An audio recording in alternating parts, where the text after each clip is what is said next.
Hey everybody, Max Knight here. Welcome back to Let's Play Phantasy Star IV Prototype, and oh boy, I gotta heal a couple people. Almost forgot. These monomates, I gotta love them. They heal for a little bit more than Han can heal for right now with his rest technique.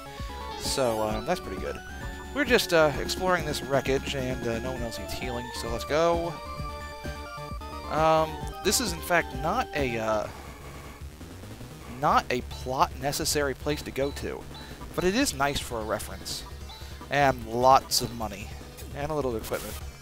And missing that tracer right there. Or whistler, whatever this is. Can't even remember what the enemies are called. They're not entirely too dangerous. Their machine guns deal a little... That's whistles. Their machine guns deal a little bit random damage at times.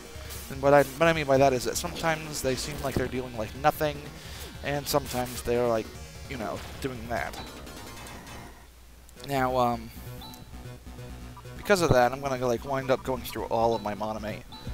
It's the price we pay. Should have stocked up in Zima. But anyways, ooh, Diamate. Pretty good. It's actually heals for about 150 or 160 or something like that. Or maybe it's just closer to 100, I can't remember. It just heals for a lot.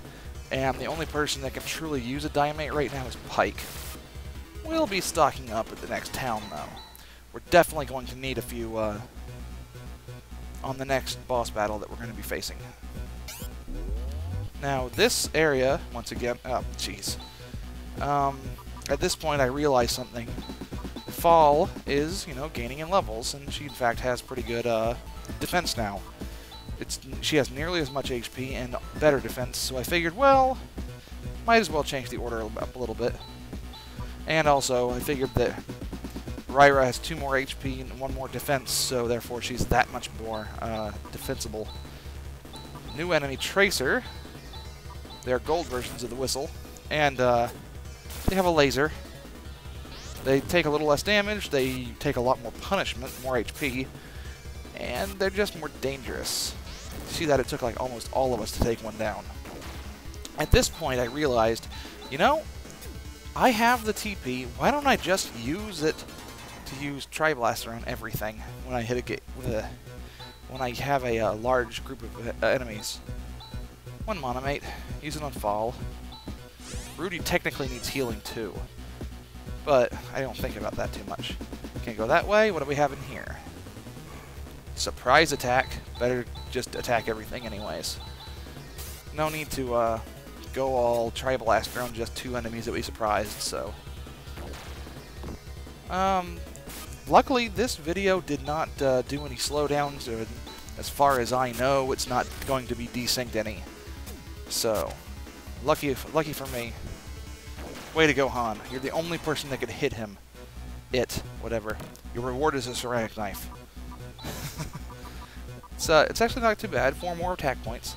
Now, the reason why, even though Han is a caster mainly, he uses techniques, and his technique, or his CP is not infinite, which is why I like him having a weapon.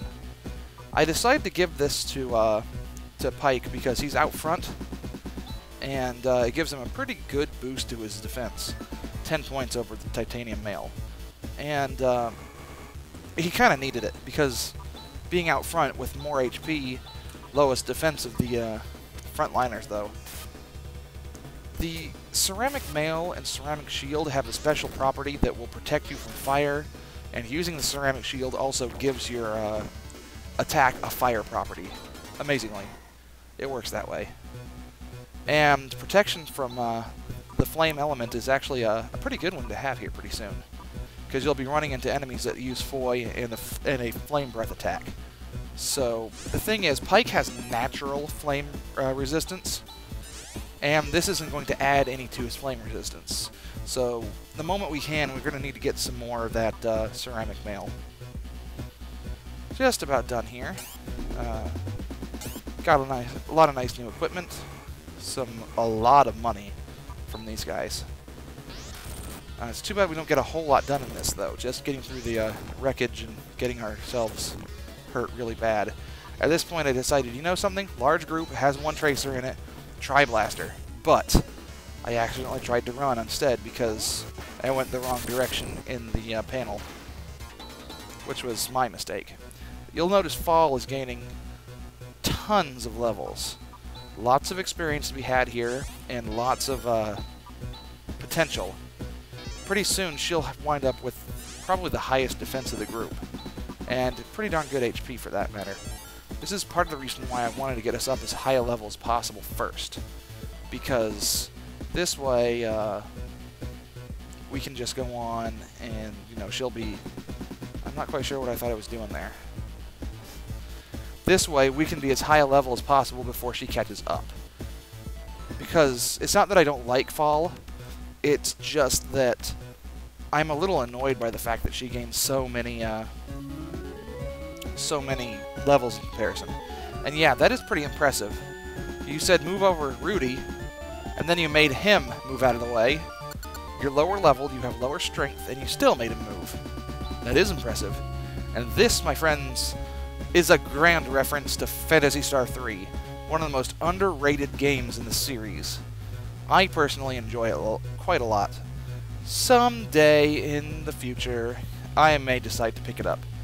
But that's for another day. I have too many possible projects in the near future that I want to be starting on. So, I used to know, or it's kind of difficult to do now because every single one of those should have some water in them. But instead, you can't really pinpoint one world from the next very easily. And some of them look entirely the wrong place. But whatever. It's, 7, let's see, is it, yeah, 7 worlds, all on a ship. That's why they call it the world ship. But it's a very good, it's a very neat reference to a critically underwhelming game, I should say. Well, critically underappreciated game, I should say, because most people don't like it. Really sad, too.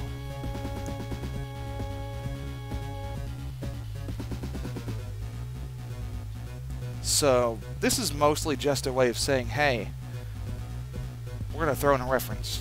And luckily, you'll be fighting lots of things that give you lots of money.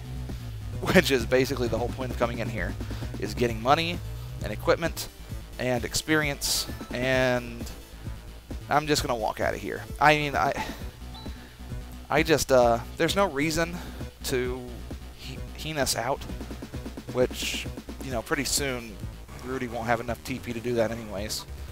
I mean, it's not that I want to waste all of his TP on these combination attacks, but it's a little easier, and of course, money. Lots of, look at that, 801, and Rudy gained a level. Yay! But no, no skills or techniques or anything. Yeah, his technique, well, it's not, he gets a good number of skills, and a good number of, and eventually a good number of techniques.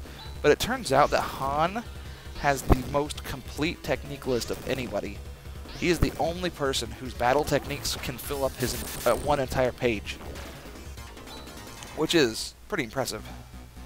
I mean, a lot of people look down on Han, think he's not so great. I remember I was just reading an LP of this, a screenshot LP from the LP archive. I can't remember who did it now because it's been a little while, but his opinion of Han changed completely at the end of the game. And for that, I am very appreciative because Han is a great character. Of course, Pike is too, and personally, when we get to that point where we get our extra... Wow, Pike has actually broken 100 HP. That's pretty awesome. When we get to that point where we get a 5th party member at the very end of the game and we have to choose between different people, Pike is going to be a favorite along with Han. Just because most people would probably think that that's not very a smart decision or whatever. Officially, Fall is 3 levels behind us, but she's almost completely caught up with us. Her mental stat is only 15 compared to Han's 21, Rudy has 15, and Gaira has 15, so of course, yeah, well, Pike. So anyways, just about done here. When we come back, we will be getting out of here and returning, or going to Aieto, so see ya.